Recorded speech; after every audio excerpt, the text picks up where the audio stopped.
Go. The Common Ground Country Fair is a celebration put on every year by MOFCA, which means Maine Organic Farmers and Gardeners Association.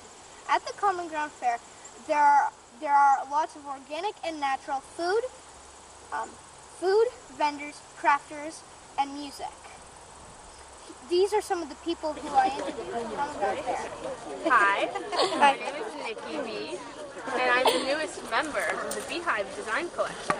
And we are an art activist collective based out of Machias, Maine, which is down East Maine. It's like 3 hours away, really far away from everything. It's beautiful. We do a lot of really fun stuff there. We have 2 really beautiful spaces that are both historical spaces. That's not what you really want to know, though, because you want to hear about this, right? Do you have any specific questions? Is this your first year at the Common Ground Fair? This is my first year spending more than 2 hours in Maine, so yes. Cool. It's my first year at the Common Ground Fair, and it's my first year at the Beehive Collective, and I'm really, really impressed and overstimulated. There's so much going on. Is business good? Is business good? What kind of business? Yeah, business is great. It's really fun. Everybody here is really enthusiastic about being outside and about seeing all the stuff that's around, so it's totally good. The rain doesn't help, but it'll change. The sun will come out. Are you excited about this? Am I what? Excited? That's an understatement. I'm ecstatic. I Cool. can't wait. I don't even know what to do with myself. Could you tell me a little bit about this? I'd love to.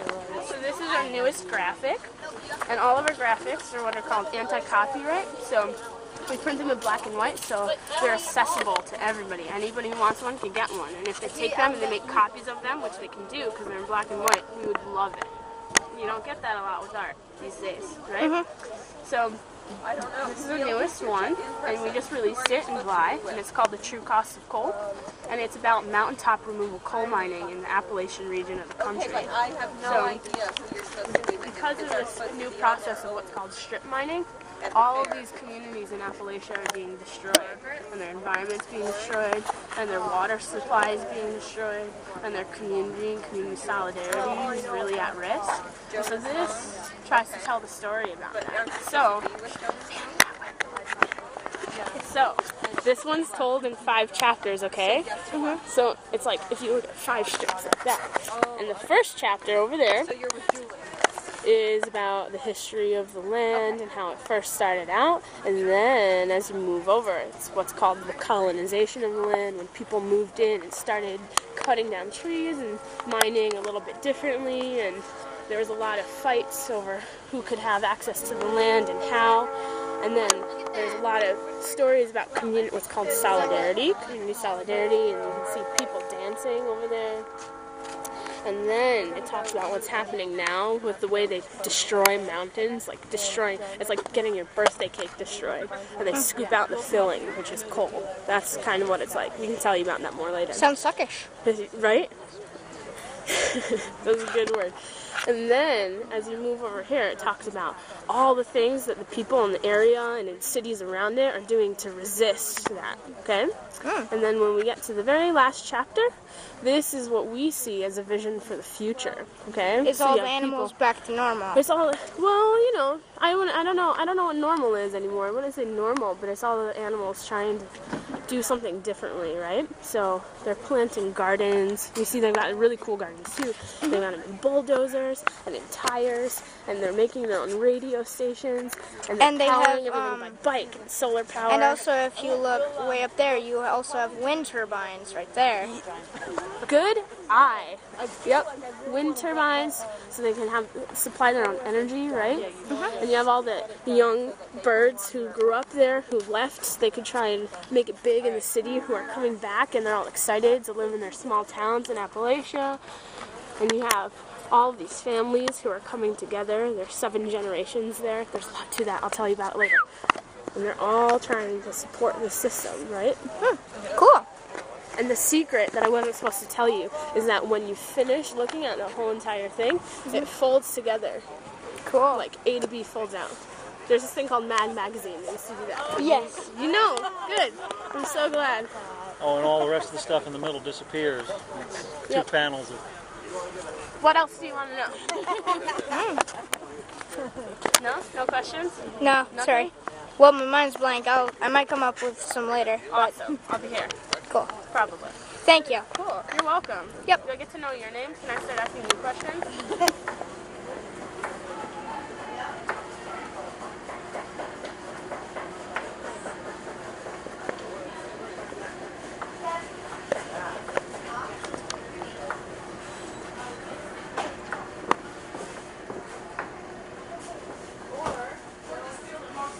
Is this your first year at the Common Ground Fair? No, I've come pretty much every year since I moved to Maine. I moved here Ah. 4 years ago. What's your name? My name is Robert Kellerman. Ah, hi, Robert. Hi. Connor, right? Mhm. Connor. Do you like the Common Ground Fair? Is it fun volunteering? Oh yeah. I mean, who doesn't like the Common Ground Fair? I know. Tell me about it. Yeah. This is my first year volunteering though, so yeah, and it's been fun. I spent the morning making my friend Alicia and I, we made a big millet salad, Ah, and now we're chopping up vegetables for a tomato sauce. It's going to be for dinner tonight. I'm not sure what they're going to do with it, but they're going to make a tomato sauce. cool. Uh-huh. Where do you live I live in exactly? Augusta. Ah, Augusta. Uh-huh. Must have been a long drive. Not quite an hour. You know, it took a little longer because of the rain this morning. Ah, gotcha.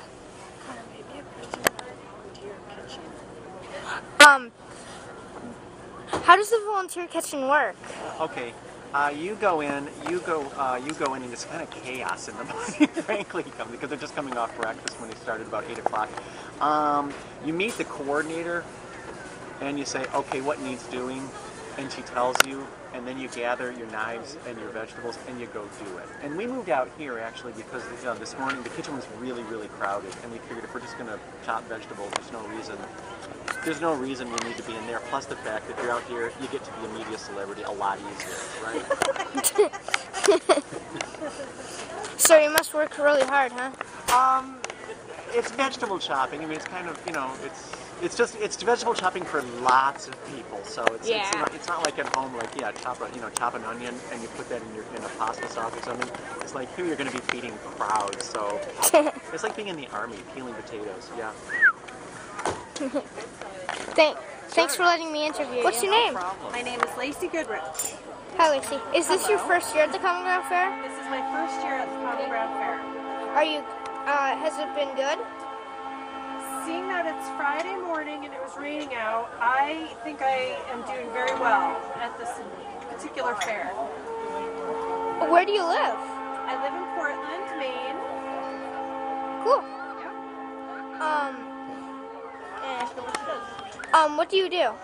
I'm a potter. I throw all of this work on my wheel, and then I glaze it I paint it with underglazes, and then I top coat it with a glass, and I put it in the kiln, and the glass melts over the bowls. Cool. Yeah. Is this your only job? This is my only job. I waited tables for a long time while I was developing my product, and then I started doing a lot of craft shows and wholesale shows, and so now this is the only job that I do, and I support my family. Ah, cool. What is your favorite design, if you have one? That's a good question. I think that the dots are my favorite. That's what I started with, were the dots, and some days it's swirling, some days it's stripes, but mostly it's the dots, I'd say. I also noticed the cow ones over here. Yeah. Those ones are really cool. Yep, that's kind of a fun one. I do that every once in a while. I don't make a lot of them, but every once in a while somebody really wants a cow piece, so I have a couple of them with me always. Thank you. Thanks for letting me interview you. You are so welcome. So what's your name? My name is Eric Fisher. Is this your first year at the Common Ground Fair? It is not. I've been coming to the Common Ground Fair for about 20 years. What do you do at the Common Ground Fair? Well, we used to just be fairgoers, and now we have a fiber farm in Brownfield, Maine, and we sell hats and yarn and bring our sheep. So, oh, hang on. Sheep. So, do you like the Common Ground Fair? Of course I like the Common Ground Fair. What's one of your favorite parts? I like meeting new people, discussing new ideas. Okay, thank you. Yeah, my son paid I know, our sheep, they were just... It's in the back of the car. They would stand behind the car and then they... You guys have the sheep out in the What's yard? your name? Did you take it out alone? Yes, you need a loan. Is this your first time at the Common Ground Fair? Is that the chai from right next door too? Yes! That's my first time! Cool. How do you like it? I smelled somebody. I love it! Ooh, that smells good. She's like, it's the best chai I've ever had. Did you do it?